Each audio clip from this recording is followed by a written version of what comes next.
What if one of the biggest reasons you're not getting rich is because you're actually too good with money? That probably sounds ridiculous. After all, we've been taught our entire lives that the path to financial success is simple. Spend less than you earn. Save money consistently. Avoid unnecessary debt. Pay your bills on time. And make responsible financial decisions. Follow those rules long enough, and eventually you'll become wealthy, right? But what if that isn't the whole story? Because all across America, there are millions of people doing exactly what they've been told to do. They work hard, stick to a budget, avoid reckless spending, and faithfully put money into their savings accounts every single month. They're responsible, disciplined, and by every traditional definition, they're good with money. And yet, many of them still don't feel financially free. They're still worried about unexpected expenses, still waiting for the next paycheck, still thinking twice before making major purchases, and despite years, sometimes even decades, of doing everything right, true wealth always seems just out of reach. So where does the problem begin? Is it because they're lazy? No. Is it because they don't earn enough? Sometimes, but not always. The real answer is far more surprising, and it's something most people are never taught. Being good at managing money and being good at building wealth are two completely different skills. One helps you avoid financial mistakes, while the other helps your money create more money. And if you spend your entire life mastering only the first skill, you may unknowingly stop yourself from ever developing the second. In this video, we're going to uncover why being good with money doesn't automatically make you rich, the hidden mindset that's quietly keeping millions of people financially stuck, and the crucial difference between protecting your money and making it grow. Because once you understand that difference, you'll never look at money the same way again. To understand why this happens, we first need to look at what most of us were taught about money in the first place. Think back to the financial advice you've heard throughout your life. It almost always sounds the same. Work hard, earn a stable income, spend less than you make, save for emergencies, stay away from unnecessary debt, and you'll be financially successful. None of that advice is wrong. In fact, those habits are incredibly important. They can protect you from many financial mistakes and give you a solid financial foundation. But there's one problem. That's where the lesson usually ends. Very few people are ever taught what comes after becoming financially responsible. We're taught how to keep money, but not how to make money grow. We're taught how to avoid losing wealth before we've even learned how to create it. And without realizing it, millions of people spend their entire lives believing that if they just save enough, work hard enough, and stay patient long enough, wealth will eventually arrive on its own. But money doesn't work that way. Being good with money is designed to help you avoid going backward. Building wealth is about finding ways to move forward. Those sound similar, but they're completely different games.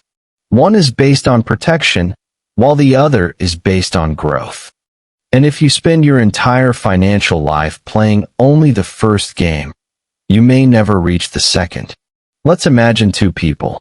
They both earn $70,000 a year. They both live in the same city.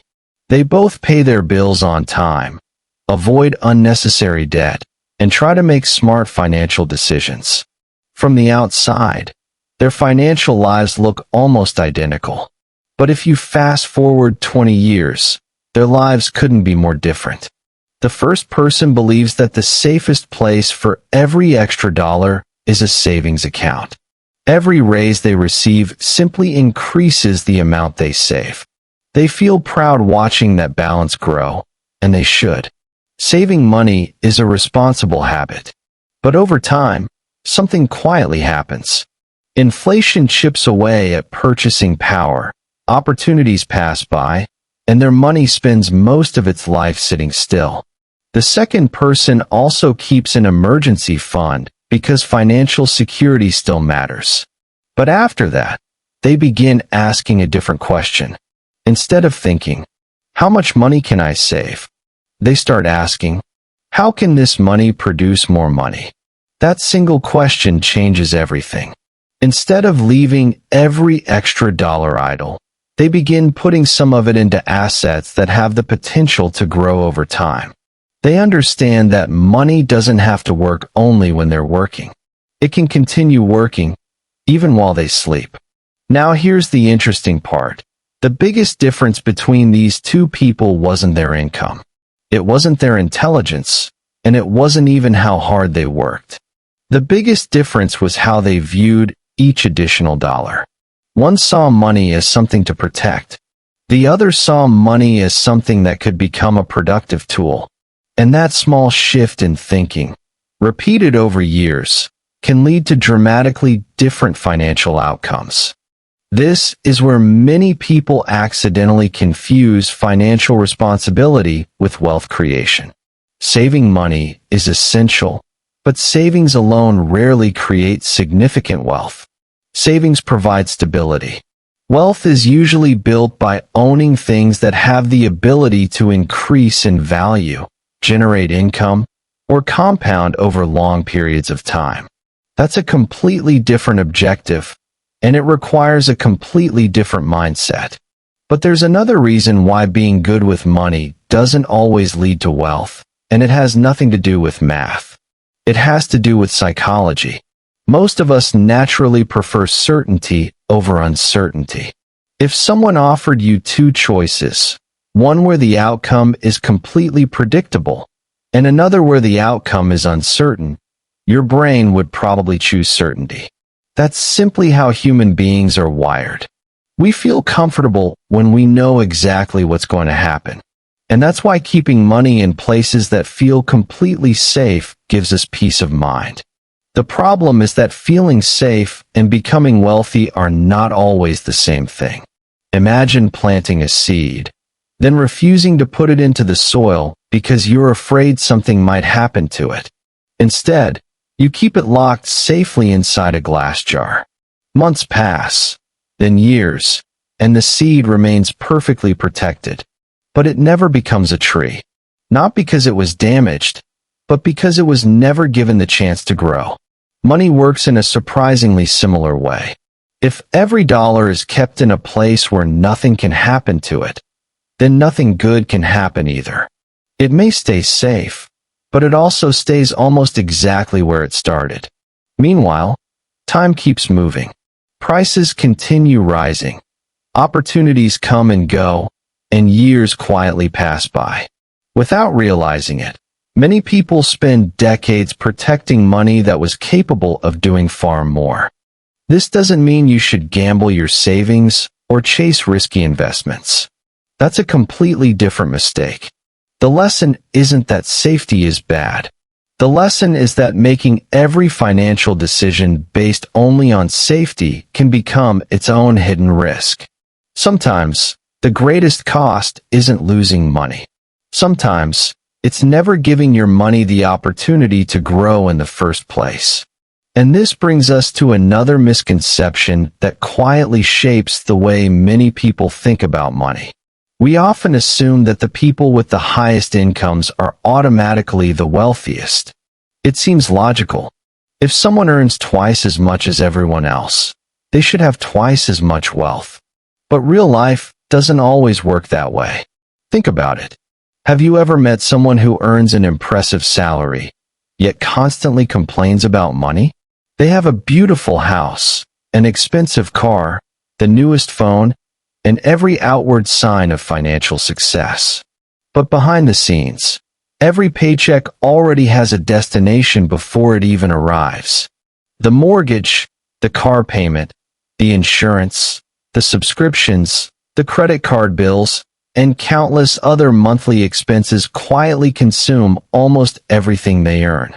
From the outside, they look wealthy.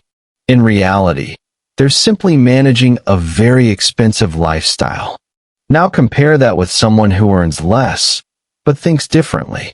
Instead of increasing their spending every time their income grows, They allow a portion of that extra income to build something that will continue producing value in the future. Over time, the gap between these two people becomes enormous. Not because one worked harder, but because one allowed lifestyle to grow, while the other allowed wealth to grow. This is a psychological trap known as lifestyle inflation. The more we earn, the more we begin to believe we deserve a bigger house, a nicer car, better vacations, and more expensive habits. None of those things are necessarily wrong. The problem begins when every raise immediately turns into a higher monthly expense instead of a stronger financial future. At that point, a higher income doesn't create freedom. It simply creates a more expensive version of the same financial pressure. That's why income and wealth are not the same thing. Income is what you earn. Wealth is what remains, what grows, and what continues working for you long after you've stopped working for it.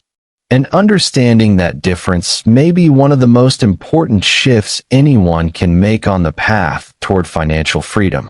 So if wealth isn't simply about earning more, and it isn't simply about saving more, then what actually separates people who build wealth from those who don't? Surprisingly, the answer often begins with a single habit. Wealthy people tend to look at every dollar differently. The average person usually asks, "What can this money buy me today?" Someone focused on building wealth is more likely to ask, "What could this money become tomorrow?" At first, those questions sound almost identical. But over years, they lead to completely different decisions. Imagine receiving an unexpected $1,000. Most people immediately begin thinking about purchases. Maybe it's time for a new phone, a weekend trip, upgraded furniture, or something they've wanted for months. There's nothing wrong with enjoying your money. The problem isn't spending. The problem is spending without first considering what you're giving up in the future. Every dollar has more than one possible job. It can buy comfort today, it can provide security tomorrow, or it can become something that continues creating value for years to come. The people who consistently build wealth don't necessarily avoid spending. They simply pause long enough to ask one extra question before making a decision. Is this dollar about to disappear forever? Or could it become something more valuable if I give it enough time? That question changes everything, because money isn't just a tool for buying things. It's also a tool for creating future choices. Every dollar you keep working for you has the potential to give you more freedom later. More freedom to change careers, more freedom to handle unexpected emergencies, more freedom to spend time with family, and more freedom to make decisions based on what you truly want, instead of what your next paycheck allows. There's one final idea that quietly separates people who simply manage money from those who build wealth, and it's something economists call opportunity cost. The name sounds complicated, but the idea is surprisingly simple. Every time you spend money on one thing, you're automatically choosing not to spend or invest it somewhere else. Every financial decision closes the door on another possibility. Most people only notice what they're getting. Very few stop to think about what they're giving up. Imagine buying a brand new gadget you've wanted for months. The moment you walk out of the store, the decision feels complete. But financially, that decision doesn't end there. The real cost isn't just the price you paid. It's also everything that money could have become if you had chosen a different path. Maybe it could have earned returns over time. Maybe it could have helped start a small business. Maybe it could have reduced future financial stress. We'll never know, because that opportunity disappeared the moment the decision was made. This doesn't mean you should stop enjoying life or feel guilty every time you spend money. That's not the lesson at all. Money is meant to improve your life. Experiences matter. Comfort matters. Enjoying the rewards of your hard work matters. But building wealth requires balance. It requires recognizing that every dollar has limited opportunities And once it's spent, those opportunities change forever. Perhaps that's why some people seem to build wealth without earning extraordinary incomes. They aren't necessarily making perfect financial decisions every single day. They're simply making slightly better trade-offs, consistently, year after year. Each individual decision seems small enough to ignore. But over a decade, or 2 decades, those tiny choices compound into results that look almost impossible from the outside. And maybe that's the biggest lesson of all. Wealth is rarely created by one brilliant decision. More often, it's built through hundreds of ordinary decisions that almost nobody notices at the time. One thoughtful choice, repeated consistently, has the power to change an entire financial future. So maybe the real question isn't, am I good with money? Maybe the better question is my money becoming better because of me?